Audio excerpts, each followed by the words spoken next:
50 tanks, 70 armored vehicles, 600 soldiers, and by 7:08 a.m., gone. What Russia thought would be the start of a push to Dnipro ended as a smoking trail of shattered armor and captured troops. How did Ukraine erase an entire mechanized assault in under 40 minutes? The answer doesn't lie in heavy divisions or missiles, but in something far cheaper and far faster. Let's rewind to the exact minute it began. Before we move on, I will like you to subscribe to the channel and like the video. How does a smaller army stop 50 tanks and 70 armored carriers without lining up their own armor one for one? In Zaporizhzhia, at the edge of the steppe, Russia assembled a column that looked impossible to blunt. Its size alone signaled intent, a mechanized spear with speed and mass, pointing north toward Dnipro. By dawn, the convoy stretched across farmland like a hardened spine of steel. Engines ran hot, turrets shifted. Crews worked fast to feed their machines before pressing forward through open ground where speed meant victory. If they managed to entrench, the entire sector would lock under Russian control, creating a staging base that would bleed defenders dry. Inside an underground command post kilometers away, Ukrainian officers weighed time in minutes, not hours. Reports came in of vehicles topping off fuel lines, trucks parked tight as soldiers lifted crates of ammunition down into mud-packed pits. Every passing moment expanded the danger. Once the Russians built perimeter guard lines, once anti-air crews set up, once heavy guns dug in, no rapid strike would succeed. Commanders stared at the board. There was no option to wait. The imbalance was staggering. Russia had rolled into Zaporizhzhia with billions in machinery, T-72s with reactive armor, BMPs stacked with autocannons, supply trucks pulling tons of shells. Ukraine looked at its own tools. Commercial-style drones, each rigged with warheads, costing less than a single 125mm tank round. It was a mismatch on paper so great that NATO observers privately thought no local force could blunt the assault at all. Yet those same drones, crude and inexpensive, could operate in ways tanks never anticipated. The question pushed to the surface was simple but astonishing. Could equipment built for under $4,000 fracture an armored advance designed for a breakthrough? If those drones failed to land critical blows, the outcome was certain. Defenders would face dug-in armor with layered air defense around it. That would mean bleeding manpower and ammunition against fortifications they could never dismantle.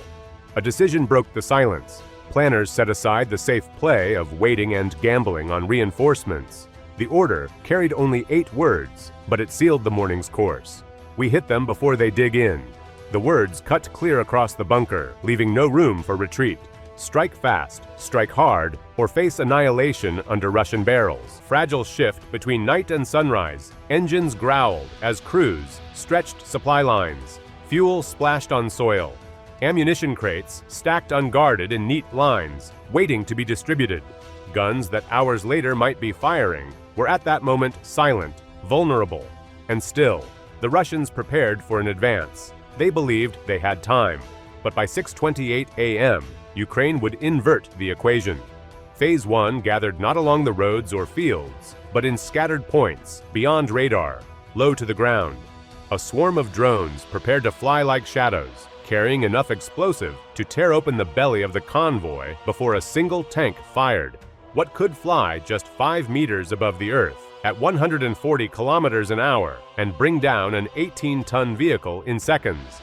At 6:28 a.m., 80 low-cost Ukrainian suicide drones launched almost at once.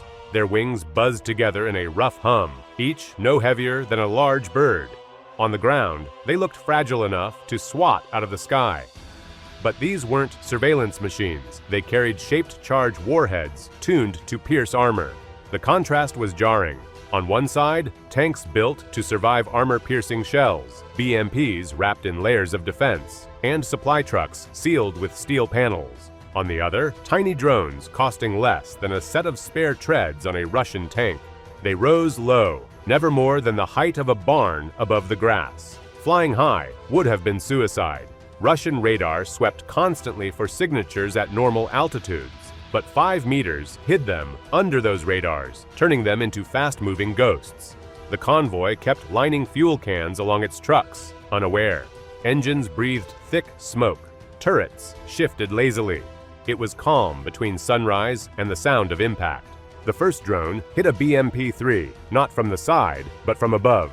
The shaped charge punched into the roof, where armor thinned. The vehicle toppled sideways, flames pushing through its hatches. Soldiers inside the column froze. Before they could react, a second drone dived straight into a fuel truck. The tank ruptured. The explosion carried forward, igniting 2 more fuel carriers parked nose to tail. A chain reaction rolled fireballs through the center of the convoy, scattering crews from their positions. More drones stitched into flank positions. One clipped into the open troop door of an armored carrier. Another detonated along an artillery tractor. The power of each warhead was small alone, but multiplied 80 times. It tore through vehicles that had been designed to withstand modern battle. And they weren't hitting once and stopping. Successive drones arrived every 20 seconds, striking scattered targets until the line broke into choking smoke. The effect on morale was instant. Russian commanders expected artillery duels, not disposable drones that seemed endless. Crews who sat proudly atop tanks minutes earlier now abandoned their seats, running blind through fire. Some gunners wasted ammunition firing at shadows, tracking phantoms across the grass. Every second stretched cohesion thinner. What had begun as a disciplined column dissolved into fragments, trying desperately to back away. Flying level with the grass wasn't just clever, it kept the attack invisible until the drones were seconds from impact. By the time a gunner even spotted a blur, detonation had already gutted another vehicle. Cheap machines fragmented billions in gear before those machines fired once. The swarm didn't destroy every tank, but it cracked the shield of invincibility those crews carried into battle. And if drones could do that, it was only the opening act. Because the next phase wouldn't hit them from the sky, it would surround them on 2 wheels. What could surround 600 soldiers faster than an armored column, could even turn its turrets? The answer came not with tanks or artillery, but 200 motorcycles, engines rattling in the smoky dawn. Phase 2 of the counterstrike split them into 3 wings. Spread across farmland and dirt trails, they accelerated toward the convoy at speeds no tracked vehicle could match. They carried light anti-armor weapons, RPGs strapped across backs, thin tubes of ATGMs balanced across the seats, rifles at their sides. By themselves, each carried little, but together, guided by reconnaissance from above, they formed a swarming ring around machines that were too slow to pivot in time. Skeptics would insist such units stood no chance. A motorcycle against a BMP's 30mm cannon sounds suicidal.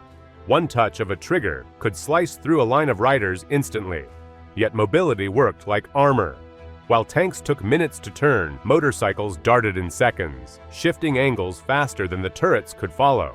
Wing 1 curved south, launching RPG rounds at exposed vehicles stalled by the earlier drone strikes. Engines still burned from the swarm's attack, making silhouettes easy to target.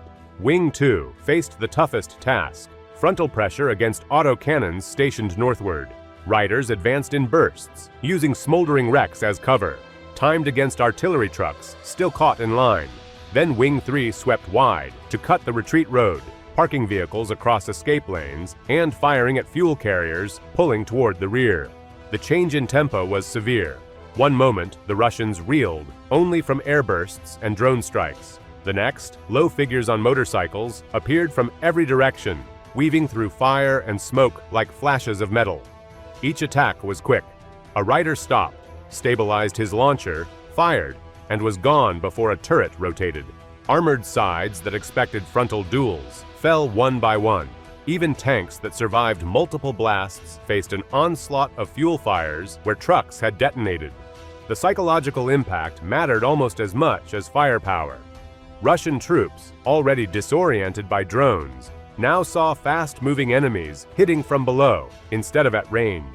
Instead of facing predictable artillery fire or armored lines, they were boxed in by fighters who seemed impossible to catch.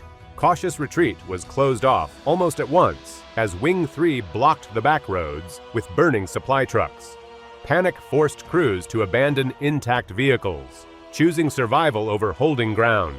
The August 7th counterstrike proved that ingenuity can matter more than size. Ukraine used speed, coordination, and cheap tools to strip away an attack built on billions of dollars of armor. The battlefield showed how raw firepower no longer guarantees control, because timing and adaptation carry more weight than numbers. Modern warfare is shifting. It may no longer be about who fields the largest fleets of tanks or aircraft, but who adapts first, who uses what they have in smarter ways. If 4,000 drones can neutralize an armored division, what other assumptions about war are about to collapse?